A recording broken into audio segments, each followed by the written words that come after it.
bad trips with psychedelics or even with weed or any other hallucinogen are all just experiences of you expanding your capacity, letting more light in than your body nervous system, your container can handle. And it depending on what path your trip goes down, it can be a very either way it's an illuminating experience and you are experiencing more of yourself, your authentic self, and you're shining light on more of yourself as well as your darkness. And that's what the bad trip is that what you perceive, what is actually light you're perceiving as darkness. And one of my experiences with a bad trip was a disassociating experience where I was literally like above my body and perceiving, looking down bird's eye view of of me, and like it was just I had a heart opening experience and I was looking down at my body and I thought my reality just wasn't real after that. It scared the shit out of me when really it was the polarity. In reality, it was love and this beautiful moving of energy and expanding into more of myself. But I didn't have the capacity or understanding, and I haven't done the work to be in tune or to hold that light and that love, nor did I probably even have my know what it meant for my heart to be open in that way. So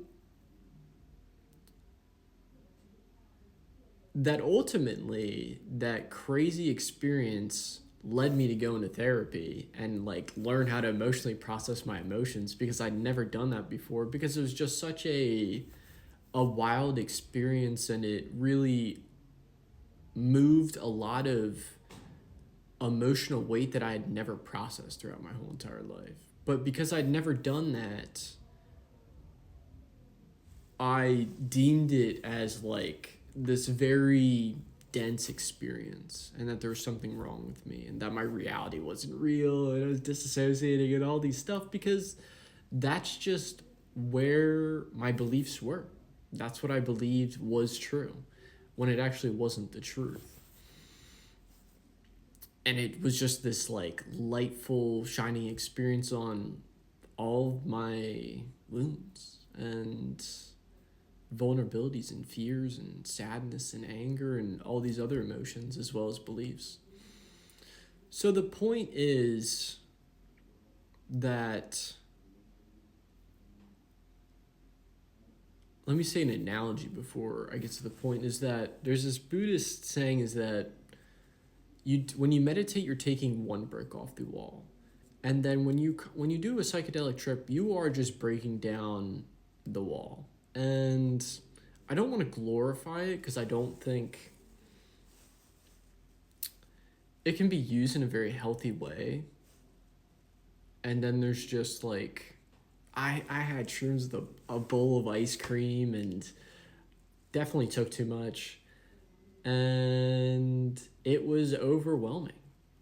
And it wasn't my first time, but when you meditate, you're taking one brick off the wall and it's just a healthier experience and you're going to change who you are when you take one step at a time rather than experiencing yourself along that journey because it's all about experiencing yourself and the journey of self rather than we glorify as a society these big expansive changes when, for example, when people win the lottery and then a couple of years later they are broke, it's the same analogy. It's the same kind of concept where change happens through consistency and steps, small steps, and they get cemented into your base, your roots. So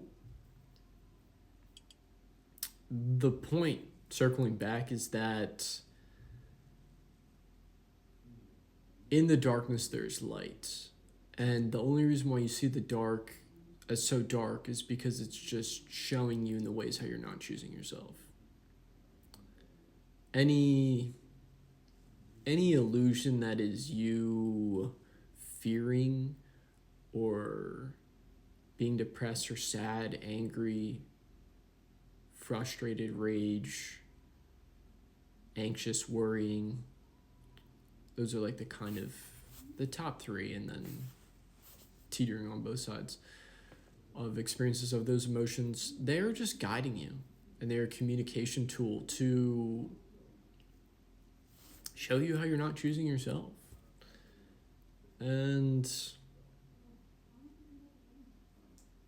yeah, I guess with the trip, it's my trip experience. I don't know, I'm grateful for it. It was probably like man, it was wild. It was like it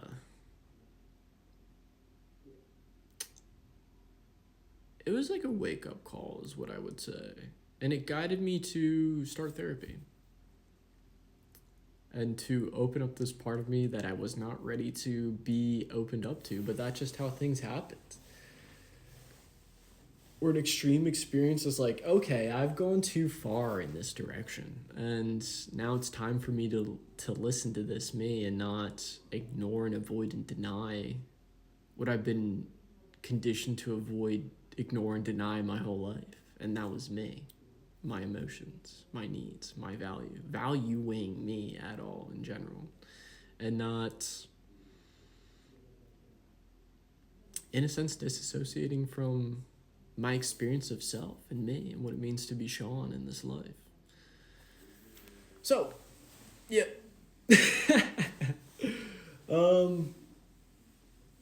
Yeah.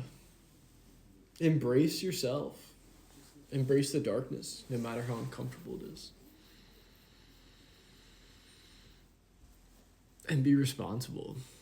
And take care of yourself. You don't need to do the most craziest fucking leap in your whole entire life to change. It's just consistent meditating. That's it. An emotional... I'll drop a video on how to be emotionally intelligent, how to emotionally regulate. Some of the work it takes to do these things after this video. So, yeah. Yeah.